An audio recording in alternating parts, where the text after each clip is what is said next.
দর্শক, এটাই সে আমাদের প্রিয় নবী হজরত মুহাম্মদ সাল্লাল্লাহু আলাইহি ওয়াসাল্লামের দাড়ি মোবারক এবং তার পাশেই রয়েছে হজরত হাসান এবং হুসাইনের জুলফ মোবারক এবং তার ঠিক পাশে দেখতে পাচ্ছি হজরত আলী রাদিয়াল্লাহু আনহুর মোস মোবারক।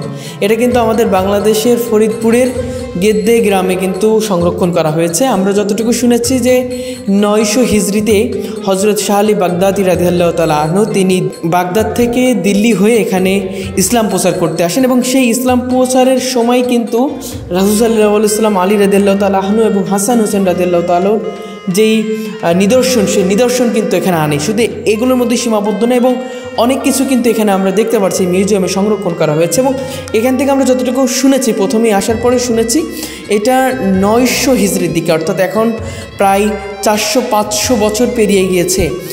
তখন আপনারা জানেন যে সুলতানি আমল, সেই সুলতানি আমলে কিন্তু ইসলাম প্রসারের বেশ প্রচলন ছিল এবং সেই সময় কিন্তু এখানে এনে এগুলোর নিদর্শন হিসেবে রাখা হয়েছে এবং এখনও প্রায় 400-500 বছর পেরিয়ে গেছে, সেগুলো অক্ষত অবস্থায় রয়েছে। আপনারা যদি দেখেন বুঝতে পারবেন।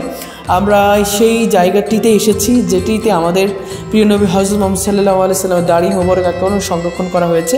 আমরা সামনে দেখতে পাচ্ছি একটা সুন্দর আয়না এবং তার পেছনে কিন্তু একটি শিশি রাখা হয়েছে, সেখানে কিন্তু আমাদের প্রিয় নবী হযরত মুহাম্মদ সাল্লাল্লাহু আলাইহি ওয়াসাল্লামের দাড়ি মোবারক সংরক্ষণ করে রাখা হয়েছে। যেমনটি শুনেছি তাদের কাছ থেকে, তারা সবসময় কিন্তু এটাকে সুন্দর করে রাখার চেষ্টা করে, যেহেতু আমাদের প্রিয় নবী, আমাদের আখির নবী হুজুর পাক সাল্লাল্লাহু আলাইহি ওয়াসাল্লামের দাড়ি মোবারক এবং তার খুব কাছের মানুষগুলোর কিন্তু নিদর্শন এখানে রাখা হয়েছে। আমি একটু জানতে চাবো, এখানে দেখতে পাচ্ছি যে হযরত মুহাম্মদ সাল্লাল্লাহু আলাইহি ওয়াসাল্লাম, আলী রাদিয়াল্লাহু তাআলা আনহু এবং বেশ গুণী মানুষের কিন্তু, আমাদের প্রিয় নবী মানুষের কিন্তু এখানে নিদর্শন রাখা হয়েছে। এটা কতটুকু সত্য যে হযরত মুহাম্মদ সাল্লাল্লাহু আলাইহি ওয়াসাল্লামের দাড়ি মোবারক?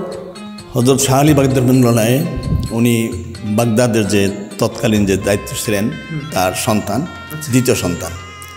বড় সন্তানকে ওখানে রাষ্ট্রীয় দায়িত্ব দিয়ে উনি বাগদাদ এখানে চলে আসেন ধর্ম প্রচারের উদ্দেশ্যে। তিনি প্রথম দিল্লি আসেন, ওনার সঙ্গে প্রায় 100 জন ছিলেন। প্রথম দিল্লি আসেন, দিল্লির সুলতান আলাউদ্দিন শাহ ছিলেন দিল্লির সুলতান, তিনি তার সাথে তার দেখা সাক্ষাৎ হয় এবং হযরত দিল্লির সুলতান আলাউদ্দিন শাহ উনি তাহার হাতে বায়াত হন এবং নজরানা হিসাবে তার এক কন্যা তার সাথে বিবাহ দেন। উনি স্ত্রী সহ গেদ্দ অঞ্চলে আসেন। তখন এক ব্যবসায়ী ছিলেন গুল মোহাম্মদ সওদাগর, তিনি দিল্লিতে থাকতেন, তার সঙ্গেই তিনি এত অঞ্চলে চলে আসেন। আসার পর এখানে তিনি স্থায়ী বসবাস শুরু করেন এবং তার একটা দাওয়াত সেন্টার তৈরি করেন। এত অঞ্চল ছিল হিন্দু অঞ্চল, সেখানে তিনি দাওয়াত কাজ করেন, তাদের মুসলমান বানান এবং এরপরে তিনি আরেকটা সেন্টার তৈরি করেন বর্তমান মিরপুর 1 নম্বর, যেখানে তার মাজার অবস্থিত বর্তমান। ওখানে তিনি দাওয়াত সেন্টার করেন এবং ওখানে ওনার মৃত্যু হয়। ওনার বড় ছেলে তখন ওনার সাথে ছিলেন। তো ওই সময় যেহেতু লাশ আনা সম্ভব হয় নাই, এই জন্য লাশ আনা সম্ভব হয় নাই, ওখানে দাফন হয়েছে। এরপরে উনি এখানে তার ছেলে এখানে চলে আসে, এখানে বসবাস করেন। পরবর্তীতে ওনার মৃত্যুর 100 বছর পরে একটা মসজিদ স্থাপন করা হয়। সেই মসজিদ হল পাথরের মসজিদ। সেই মসজিদের ভগ্ন অবশেষ এখন কিছু অংশ আমাদের নিদর্শনাদি আছে এবং সেই মসজিদের ভিত্তিপ্রস্তর এখনও আছে, যেটা স্থাপন হয়েছিল সুলতান বাকেশ্বর আমলে। উনির সঙ্গে যে সব জিনিস নিয়ে আসছে আপনারা দেখলেন। আর ওনার ব্যবহৃত আরও 5টা জিনিস এখানে সংরক্ষিত আছে শাহ আলী বাগদাদ রহমাতুল্লাহ ব্যবহৃত। তার মধ্যে 1 নম্বর হলো খানা খাওয়ার বর্তন, যেটা চন্দন কাঠের তৈরি। দ্বিতীয়টা হলো মাছের দাঁতের তৈরি তসবি। তৃতীয়টা হলো জায়নামাজ। চতুর্থ হলো ওনার মাথার পাগড়ি। এই 4টে জিনিস ওনার ব্যবহৃত। আর উনি সঙ্গে 3টে জিনিস, তার আরও 2টি জিনিস আনছিলেন, বড় পীর সাহেবের গায়ের আভা এবং শাহ মাদার গায়ের ফতুয়া। এগুলো বর্তমান সংরক্ষিত আছে। এরপরে সেই পাথরের মসজিদটা পদ্মার পাড়া যেহেতু ছিল, এটা পদ্মার খরস্রোতে এটা ভেঙে যায়। ভাঙার পরে 1978 সালে বর্তমান যে মসজিদটা আপনারা দেখতে পাচ্ছেন, এই মসজিদ স্থাপন করা হয়। সৈয়দ আলী হাসান তখন শিক্ষা উপদেষ্টা ছিলেন, শিক্ষা ও সাংস্কৃতিক উপদেষ্টা জিয়া রহমানের আমলে। তখন তিনি কিছু অর্থ বরাদ্দ করেন, সেই বরাদ্দের মাধ্যমে মসজিদকে স্থাপন করা হয়। এখানে রসুল করিম সাল্লাল্লাহু আলাইহি ওয়াসাল্লামের দাড়ি মোবারক আছে, আর হযরত আলী মোস মোবারক, হযরত হাসান হোসেন জুলফ মোবারক এবং বড় পীর সাহেবের গায়ের আভা, শাহ মাদার গায়ের ফতোয়া, এই কটা জিনিস সাথে আনছিলেন।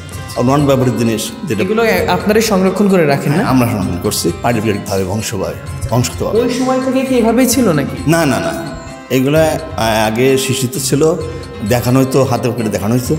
পরে আমরা কয়েক বছর যাবত, 8-10 বছর হইল, আমরা এটাকে একটু উন্নত ব্যবস্থার মাধ্যমে এয়ার টাইট করে অক্সিজেন নাইট্রোজেন রাখা হয়েছে। এইটা আমাদের তো একটা পারিবারিক একটা মর্যাদার বিষয় থাকে, আর একটা দিক হলো এলাকার মর্যাদার বিষয় থাকে। মানুষ বহুলোক দেখতে আসে, তাই না? এতে আমরা তো একটু গর্ববোধ করি। তবে একটা জিনিস ক্লিয়ার বলি, সেটা হলো এখানে কোনো দর্শনার্থীদের কাছ থেকে কোনো নজরানা নেওয়া হয় না। অর্থাৎ আমরা চেষ্টা করছি কোনো রকম যেন আয়ের ব্যবস্থা না হয় এটা দ্বারা। এটা শুধু ইতিহাস, ইসলামের ইতিহাস, এটা দেখানোর জন্য। এটা কোনো নজরানা, কোনো মানত এগুলো কিছু এখানে নেওয়া হয় না। এটা অনেকে ব্যবসা করে, আমরা এই ব্যবসার মধ্যে কখনো যাতে না যাই ব্যবস্থা করছি। প্রতি শুক্রবার দিন জুমার পরে এগুলো দেখানো হয়, 2 ঈদে এগুলো দেখানো হয়, ঈদে মিলাদুন্নবী দেখানো হয়, সবে মেরাজ এবং সবে ঈদ ইয়াজদম দেখানো হয়। অর্থাৎ বড় পীর সাহেবের জন্মদিনে দেখানো হয়, রাসূলুল্লাহর মৃত্যুর জন্ম 1 তারিখে হয়েছে ওই দিন দেখানো হয়, আর সবে মিলাদ দেখানো হয় এবং 2 ঈদ দেখানো হয়। তাছাড়া প্রতি সপ্তাহে যেহেতু দর্শনার্থীর সংখ্যা বাড়ছে, বৃদ্ধির কারণে আমরা প্রতি শুক্রবার জুমার সময় দেখাই, জুমার পর। আপনাকে অসংখ্য ধন্যবাদ। দর্শক, আমি ঠিক যেমনটি বলছিলাম, আমাদের এটাই সেই হযরত মুহাম্মদ সাল্লাল্লাহু আলাইহি সাল্লামের দাড়ি মোবারক, যেটাই এখানে সুন্দর করে সংরক্ষণ করা হয়েছে। এবং তার পাশাপাশি কিন্তু আমরা আরও কিছু দেখতে পাচ্ছি। হজরত শাহ আলী বাগদাদী রাদিয়াল্লাহু তাআলা আনহুর যেই তসবিহ, যেটা মাছের দাঁত দিয়ে তৈরি, এমনটা কিন্তু আমরা শুনেছি। এবং তার ব্যবহৃত খানা খাওয়ার যেই বর্তন, সেটা কিন্তু আমরা এখানে দেখতে পাচ্ছি, তাও চন্দন কাঠের তৈরি ছিল, এমনটাই আমরা শুনেছি। এবং এখানে আমরা দেখতে পাচ্ছি হযরত শাহ বাগদাদী রাদিয়াল্লাহু তাআলার জায়নামাজ, যেখানে তিনি নামাজ পড়তেন। এবং এখানেই কিন্তু হজরত হাসান হুসাইনের জুলফ মোবারক, এবং এখানে আমাদের প্রিয় নবী হযরত মুহাম্মদ সাল্লাল্লাহু আলাইহি সাল্লামের দাড়ি মোবারক। এখানে দেখতে পাচ্ছি হজরত আলী রাদিয়াল্লাহুর মোস মোবারক। এবং এখানে যদি আমি একটু দেখাই, বুঝতে পারবেন যে হজরত শাহ আলী বাগদাদী রাদিয়াল্লাহুর পাগড়ি মোবারক, যেখানে পাগড়ি রাখা হয়েছে, হজরত শাহ আলী রাদিয়াল্লাহুর পাগড়ি। আমরা এখানে দেখতে পাচ্ছি বড় পীর আব্দুল কাদের জিলানীর আবহ। আমরা এখানে কিন্তু দেখতে পাচ্ছি হজরত শাহ মাদার রাদিয়াল্লাহুর ফতুয়া। এইগুলো মিলে কিন্তু এই মিউজিয়ামটা গড়ে উঠেছে। এবং সেই 900 হিজরির দিকে কিন্তু এইগুলো আনা হয়, এবং সেই আনার পর থেকে কিন্তু বিভিন্নভাবে সংরক্ষণ করা হয়েছে, এবং এখনও সেগুলো সুন্দরভাবে সংরক্ষণ করে রেখেছে। এবং আমরা যতটুকু শুনলাম, 900 হিজরির দিকেই কিন্তু বাগদাদ থেকে দিল্লি হয়ে কিন্তু এখানে এসে ইসলাম প্রচারের উদ্দেশ্যে কিন্তু এসেছিলেন হজরত শাহ আলী বাগদাদী রাদিয়াল্লাহুর। এই প্রচারণা কিন্তু চালিয়েছেন, এবং তারপর থেকে কিন্তু এখানে সংরক্ষণ করা হয়েছে। এবং এই মসজিদটি কিন্তু সেই সময় থেকে কিন্তু বিভিন্ন নিদর্শন কিন্তু দেখে এসেছে, এমনটা কিন্তু আমরা শুনেছি। দর্শক, আজকে কিন্তু আমরা এই বিষয়গুলো আপনাদের কাছে তুলে ধরার চেষ্টা করেছি।